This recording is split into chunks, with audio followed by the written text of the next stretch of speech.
esse artigo do nosso querido Camille Flammarion, né, que foi um grande cientista da doutrina espírita, bem como um grande astrônomo a seu tempo, né? Ele fez diversas descobertas astronômicas, publicou muitas obras de ciências, né, relacionadas à astronomia, o famoso anuário, né, astronômico, que ele lançava anualmente, né? Claro que é um anuário, só pode ser anualmente, né? Enfim, mas que se interessou por demais pela doutrina espírita, né? Conheceu Allan Kardec e o Livro dos Espíritos logo no primeiro ano, né, de lançamento da obra, né, ou seja, um ano após o lançamento da obra, em 1858, o Livro dos Espíritos foi lançado, né, em 18 de abril de 1857, enfim, e ele achou por demais interessante essa obra, porque, afinal de contas, ela tratava de um tema que lhe interessava e muito, que é o tema da pluralidade dos mundos habitados, né? Tema este que Allan Kardec abordou desde a primeira publicação, a primeira edição de O Livro dos Espíritos, aquela famosa edição de 501 questões, né? Pois bem, além disso, ele foi também médium da Sociedade Parisiense de Estudos Espíritas, foi membro afetivo, né? E membro de outras instituições de caráter científico e espiritual, como o Instituto de Metapsíquica, né? Que funcionava em Paris, sob os auspícios de Gustave Gelei, que era médico, era psiquiatra e grande investigador dos fenômenos espíritas, bem como da Sociedade de Estudos Psíquicos de Londres, né? Uma famosa instituição que se dedicou e muito à pesquisa e à divulgação do espiritismo, dos fenômenos espíritas, enfim. Bom, então aqui nesse artigo, né, que é de setembro de 1920, que saiu na Revista Espírita, é fruto de uma das, nós podemos dizer que era até um hobby, né, de Camille Flammarion, que era buscar evidências e fatos que demonstravam a realidade e a perenidade do espírito ao longo da história, né?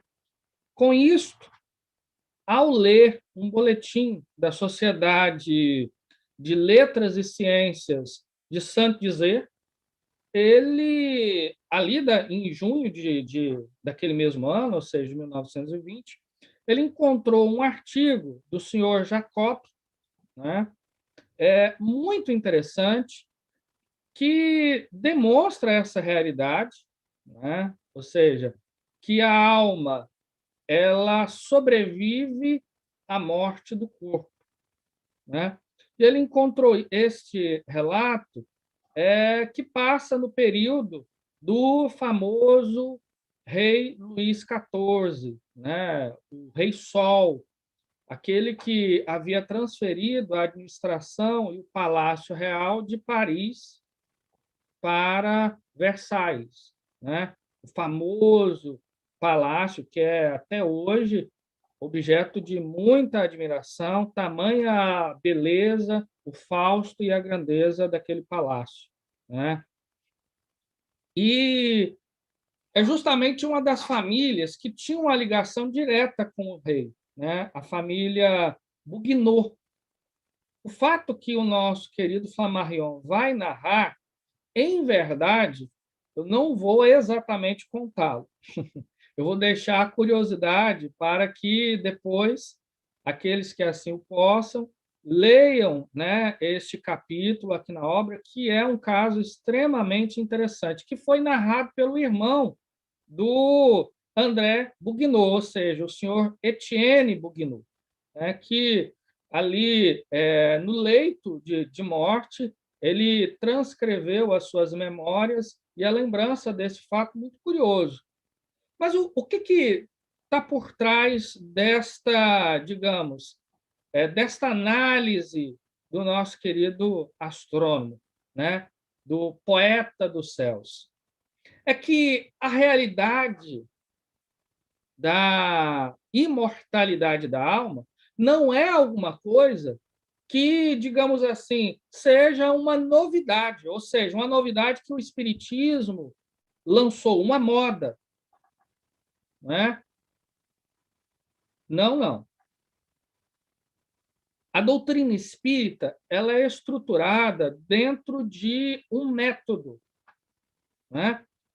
E dentro desse método, Allan Kardec, né, que vai descrevê-lo na introdução de O Evangelho segundo o Espiritismo, que ele vai chamar de o controle universal do ensino dos espíritos.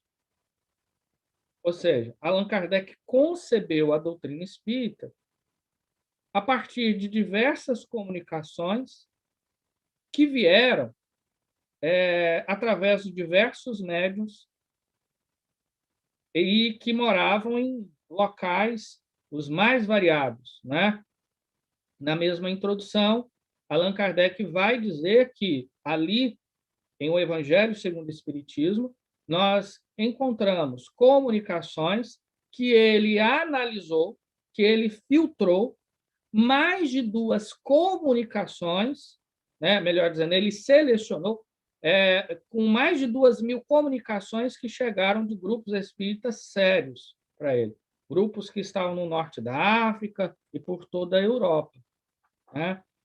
E, nesse sentido, fica muito claro que Allan Kardec percebia que o fenômeno que ele estava analisando não era alguma coisa que, digamos assim, era um fenômeno de uma cultura muito própria, né? Ou seja, era alguma coisa que era peculiar à França. Não, tinha um caráter universal. Bom, e se tem um caráter universal, isso também tem um caráter atemporal, ou seja, isso ocorre, ou ocorreu e ocorrerá ao longo da história. Seja a história antiga, seja a história medieval, seja a história moderna, a história contemporânea e a história que virá. Né?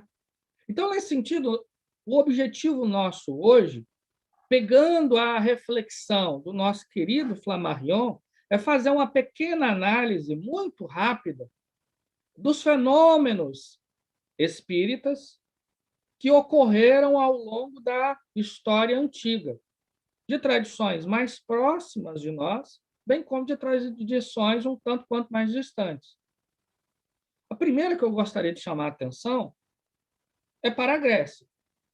Coisa essa que, inclusive, o próprio Flammarion o fez, né, em algumas de suas obras. Ele adorava fazer aquilo que, na época, né, se formos ler diversos autores espíritas, como o nosso querido Denis, o nosso querido Gabriel Delane, e tantos outros, né, esses três autores que estão dentro da obra Somos Pequenos Deuses na Terra, eles adoravam fazer aquilo que eles chamavam de golpe de vista da história, ou seja, analisar, demonstrar que a realidade, por exemplo, da reencarnação, da mediunidade, da imortalidade da alma, ocorreu, né, em diversos povos, em diversas culturas, em diversos momentos.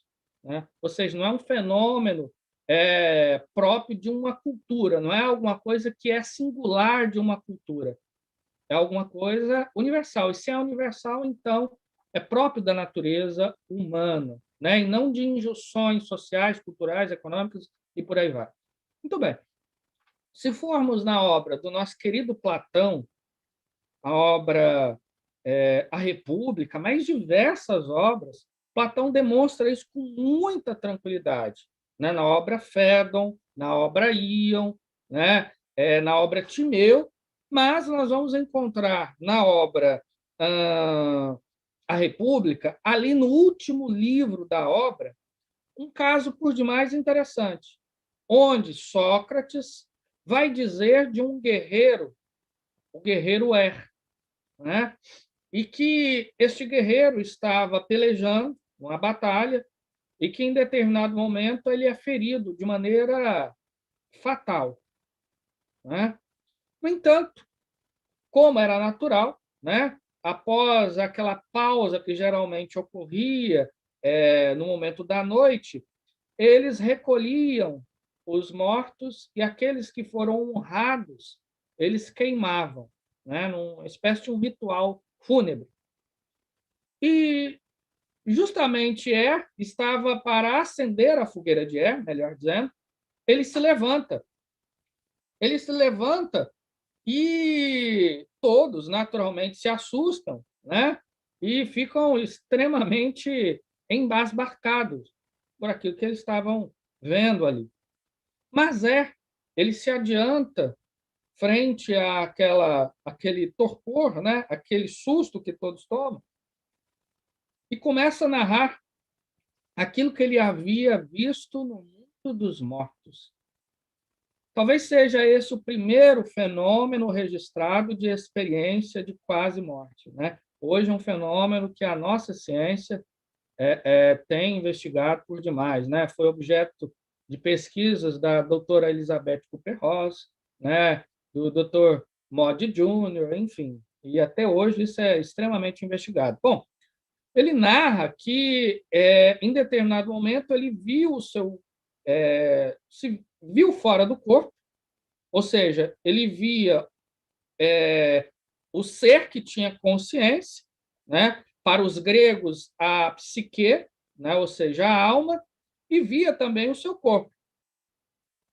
E em um determinado momento, ele percebeu que muitas almas que estavam feridas, né? Daqueles que haviam sido mortos, começavam a subir, subir, subir, subir.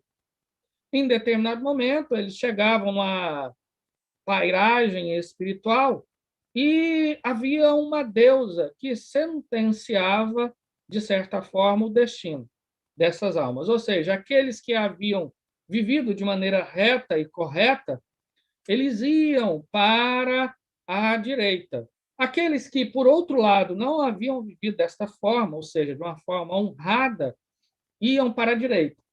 E indo para a direita, melhor dizendo, indo para a esquerda, eles desciam ao mundo dos mortos, ou seja, aos Hades, né? E ali eles atravessavam um período de sofrimento e de dor, expiando os males que eles haviam vivido. E coisa curiosa que, em determinado momento, após passar por esse momento de tormentos e sofrimentos expiatórios, essas almas eram julgadas e seu destino era lançado, digamos assim. E o que acontecia nesse momento? Eles precisavam renascer. Para os gregos, eles chamavam isso de palegenesia, uma nova vida, ou seja, a reencarnação. E a partir do momento que eles eram julgados, ou seja, que era dado o destino, nós podemos dizer que era dado o planejamento reencarnatório da sua próxima reencarnação, eles iam até um rio que corria ali nos Hades, o rio Láter, que em grego, olha só que curioso, significa esquecimento.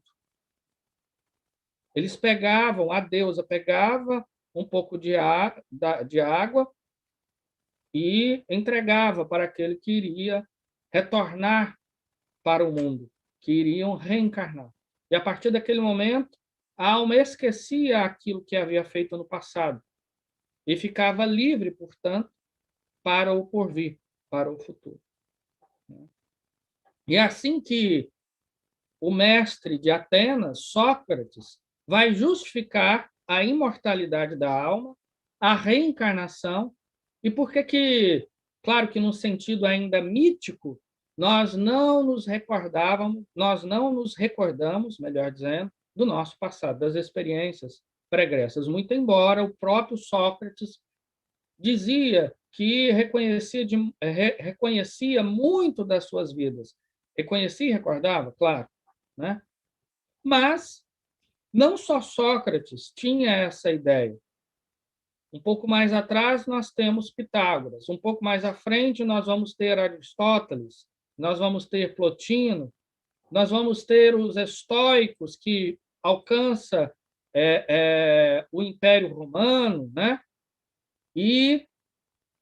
Mas na obra do pai da história, Heródoto, também nós vamos encontrar muitos relatos que demonstram a realidade da mediunidade e, claro, né, da imortalidade da alma.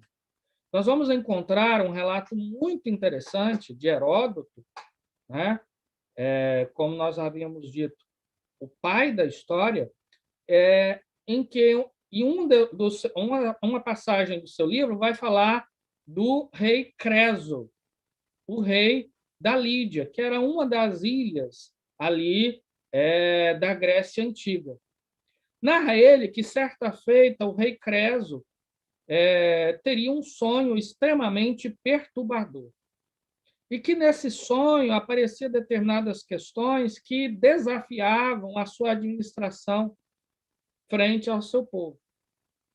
Então, ele sentiu que precisaria da ajuda dos deuses e que, portanto, deveria recorrer a um oráculo muito seguro. Portanto, ele enviou alguns mensageiros para que fossem a diversos oráculos, a diversos templos, e através das médiuns, as vestais, as pitonisas, pudesse ter uma garantia que, de fato, estava diante de uma médium confiável. Portanto, ele fez o que nós podemos chamar, né, de uma verdadeira pegadinha. Ele pediu que os seus mensageiros encaminhassem uma carta onde havia algumas instruções, que no dia tal, quando se abrisse a sua missiva, a sua carta, ele queria saber, queria que as pitonisas dissessem exatamente o que ele estava fazendo naquele horário e naquele dia. E ele, claro, como tinha um diário, anotava dia a dia o que ele estava fazendo. Ao retornar, ele ficou maravilhado com a pitonisa do oráculo do templo de Delfos, porque ela narrou exatamente, com exatidão, aquilo que ele estava fazendo. E ele estava fazendo alguma coisa que nós podemos dizer que um tanto quanto esdrúxula, porque justamente ele queria fazer alguma coisa que era incomum na rotina de um rei, de um soberano, para que escapasse do senso comum e ele tivesse a garantia que, de fato, ele estava diante de uma médium que tinha tal capacidade. E a médium do Templo de Atenas narrou com exatidão, naquele dia, naquele mesmo horário em que o mensageiro chegou a Delfos e foi ao templo, ele estava cozinhando uma tartaruga num tacho de cobre, alguma coisa um tanto quanto inusitada. E aí ele teve a certeza e a segurança de consultá-la para saber o que ele deveria fazer frente a um desafio enorme que era uma batalha que ele deveria travar. Nós temos aí, digamos, de certa forma, bem caracterizado, o primeiro testemunho de prova de identidade, né? É feito, digamos assim, um experimento, né? Um experimento bastante curioso, mas também inusitado, de um fenômeno psíquico. Muito bem, mas no Egito, né, na terra dos faraós, nós vamos ter diversos fatos que demonstram também a perenidade da alma e a mediunidade, né? É famoso que o Egito é uma terra de alta espiritualidade, melhor dizendo, era uma terra no mundo antigo, né? De muita espiritualidade. Grandes nomes foram até aos seus templos para fazer o processo de iniciação.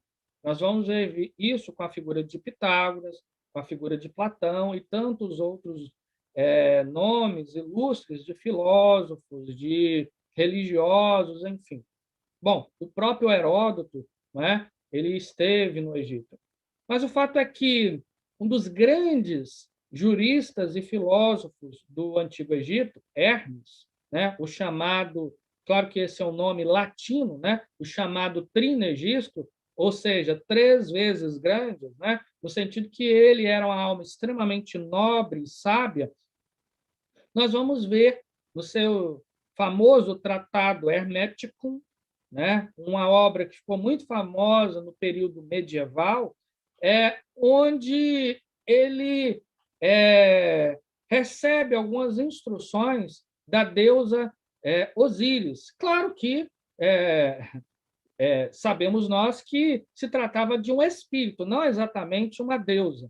No entanto, era assim que os antigos egípcios encaravam, né, os espíritos. Pois bem, narra no seu tratado hermético que uma noite, admirando o céu estrelado, maravilhado pela grandeza do céu, a deusa Osíris o retira do corpo e o leva até a abóbada celeste.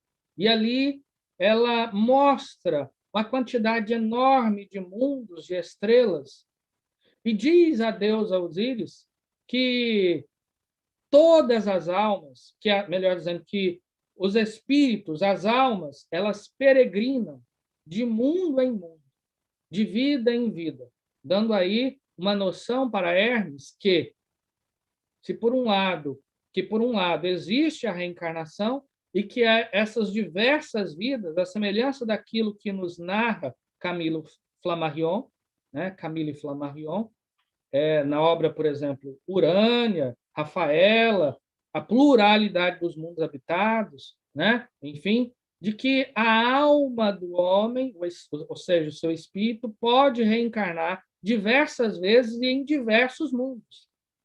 Então, ela narra de maneira muito bonita e poética, que eu não terei a competência para reproduzir, mas que as almas elas saem da ignorância e alcançam a suprema perfeição. Fazendo isso através de muitas vidas, passando pelo sofrimento, pela dor e chegando na perfeição através da sabedoria, do amor e da verdade suprema. E ela olha para a terra e diz: ali, hoje, Hermes, é um mundo de sofrimento e de dor, mas um dia virá que todas essas almas, bem como esse orbe, será um mundo feliz, né? Estando aí em concordância perfeita com os ensinos do nosso querido Allan Kardec, que são apresentados sobre esse tema ali no capítulo 3 de O Evangelho segundo o Espiritismo, principalmente com a comunicação do Espírito de Santo Agostinho, né? Quando ele vai falar, enfim, da variedade de mundos, né, que compõem o cosmos, o universo. Muito bem, mas também nós vamos encontrar esta mesma realidade entre os celtas. Os grandes mestres espirituais dos celtas, os druidas, através das suas tríades, vão dizer da imortalidade da alma. Inclusive, vale lembrar que o dia 2 de novembro, o famoso Dia dos Mortos, era uma data que era uma celebração da imortalidade da alma. Porque nesta data, que depois foi cristianizada, os druidas eles saíam das suas florestas e dos seus bosques, penetravam as pequenas vilas e davam passividade para que os espíritos dos ancestrais do seu povo se comunicassem, dando orientações, dando notícias e dando testemunho da imortalidade da alma. Nós vamos encontrar numa obra de Júlio César, em verdade, a única obra que César, esse grande general romano, escreveu, na obra intitulada Do Belo Gálico, ou seja, A Guerra da Gália, que era de espantar a coragem dos celtas, porque eles iam para a batalha de peito aberto. Eles não usavam, como os romanos usavam, qualquer tipo de adorno que protegesse o seu corpo. E diz César, tamanha era a crença profunda na imortalidade da alma. E coisa curiosa, é quase que uma anedota, porque César conta que a crença era tão profunda entre os celtas da imortalidade da alma que, muitas das vezes, eles emprestavam dinheiro para reaver esse dinheiro ou no mundo dos mortos, ou então numa próxima reencarnação, que eles chamavam de o círculo do Abrede, ou seja, o círculo da peregrinação das múltiplas vidas, né? Mas não só os celtas, os gregos e os egípcios tinham essa crença. Nós vamos encontrá-la também entre os judeus, não é? Abraão se comunicando com diversas entidades espirituais, como Yahvé, que Leon Denis, na obra No Invisível, no último capítulo desta obra, ou seja, Mediunidade Gloriosa, vai dizer que Yahvé era o guia espiritual do povo hebreu, né? Mas também vamos ver Moisés se comunicando. Mas há um fato muito curioso que nós vamos encontrá-lo no livro de Samuel, ali no capítulo 28, né? Se eu não estiver enganado, mas acredito que é isso mesmo, no capítulo 28, que é um caso extremamente interessante. Estávamos no período do rei Saul, um rei que, inclusive, havia, assim como seu antecessor, ou seja, o Samuel, havia expurgado as pitonisas, as chamadas feiticeiras, as mulheres que se comunicavam com a transcendência, com o mundo dos mortos, mas, frente a um perigo, um grande perigo, porque se anunciavam a guerra com os filisteus, e ele implorando a divindade que lhe desse alguma orientação e nada recebia, ele, no auge do seu desespero, ele consulta o seu conselho e pede: bom, teremos que recorrer às pitonisas. Será que vocês conhecem alguma que seja segura para que eu consulte? E eles, então, vão dizer que na cidade de Endor habitava uma pitonisa, que era conhecida pelos seus dotes e seus poderes espirituais. Então, ele se disfarça e, junto com outros dois homens, se dirigem até a caverna desta notável médium. E ali é muito curioso porque ele, disfarçado, a médium percebe que se tratava do rei Saul. E mais do que isso, que ele queria se comunicar com o antigo rei Samuel. E ele pergunta, Saul, se ela poderia trazê-lo do mundo dos mortos. Então, num fenômeno muito interessante de materialização, ele vê diante de si o antigo Samuel, que lhe dá, digamos, algumas orientações, nós não iremos entrar aqui nos pormenores, daquilo que estava por vir frente aos filisteus. Mas também, nós iremos encontrar em todos os evangelhos, ou seja, os evangelhos canônicos, os 4 evangelhos, de Marcos, de Mateus, de Lucas e de João, bem como no Atos dos Apóstolos, em muitas cartas de Paulo, no Apocalipse, mas também em diversas anotações de evangelhos chamado de apócrifos, como, por exemplo, o Evangelho de Tomé, a narrativa que demonstram, que evidencia a imortalidade da alma. E assim que nós iremos encontrar uma passagem muito bonita, que está narrada ali no capítulo 9 de Lucas, no capítulo 17 de Mateus, também está narrado no Evangelho de Marcos, não me vem aqui à mente o capítulo, que é da transfiguração do Cristo. Jesus sobe ao Monte Tabor. É muito curioso, porque vamos perceber que os fenômenos, os ensinamentos mais profundos do Cristo foi realizado nos montes. O grande poema das bem-aventuranças foi um monte. A profecia das coisas que viriam também foi no monte, ali no Jardim das Oliveiras. A crucificação do Cristo também foi no monte. E ali no Monte Tabor, que Jesus se transfigura em tamanha beleza, em tamanho esplendor e luz, que a sua alma brilha.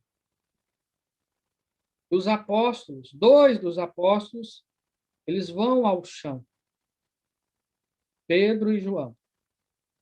E ali eles percebem duas outras entidades que estavam, digamos assim, mortas. Moisés e Elias. E o Cristo ali dialoga com essas duas entidades num fenômeno de transcendente beleza. Os dois espíritos que estavam mortos, estavam desencarnados há muito tempo. Moisés, Elias, nossa, se estavam ali materializados, dialogando com Cristo. Mas Jesus também vai dar testemunho da imortalidade da alma em um dos últimos lances da sua vida, a chamada ressurreição. Jesus deixa o seu túmulo vazio e se apresenta para, inicialmente, Maria de Magdala, ali no horto, mas depois para os discípulos que estavam temerosos frente à tamanha violência que o Cristo havia sofrido e que lhes ameaçavam a vida. Mas Jesus aparece e demonstra com muita clareza que a alma vive. Em verdade, não se trata de um milagre, mas se trata, sim, de um fenômeno natural, que é o fenômeno que dá conta da imortalidade da alma, que é a mediunidade. Que o nosso querido Camille Flammarion, em muitas das suas obras, demonstra essa realidade. A sua última grande obra, A Morte e o Seu Mistério, ali no terceiro volume dessa obra, ele reúne uma quantidade enorme de casos que demonstra que a alma sobrevive à morte do corpo. E nesses dias em que milhares de almas, todos os dias, nos deixam saudosos pela morte em função da pandemia do Covid-19, o Espiritismo vem demonstrar de maneira profundamente consoladora de que não é o fim, mas que, em verdade, é um recomeço. A alma daqueles que muito amamos filhos, pais, avós, netos, esposas, namorados, enfim, aqueles que compõem a constelação do nosso afeto, eles vivem. Os imortais vêm cantar esse hino sagrado que desde a antiguidade ressoa em nossos ouvidos e alcançam os nossos corações, onde eles dizem: nós vos amamos, estamos vivos. A alma venceu a morte. O corpo perece, mas o espírito sobrevive. Então, meus amigos, minhas amigas, irmãos, o Espiritismo tem o poder de fazer com que a morte não seja tão dolorida, tão sofrida para nós que ficamos. Claro que ainda sentimos, que ainda nos enlutamos pela ausência dos entes queridos e amados. Mas já entendemos que a semelhança de uma viagem de alguém que vai para um outro continente, nós iremos nos reencontrar. E isso é o supremo consolo.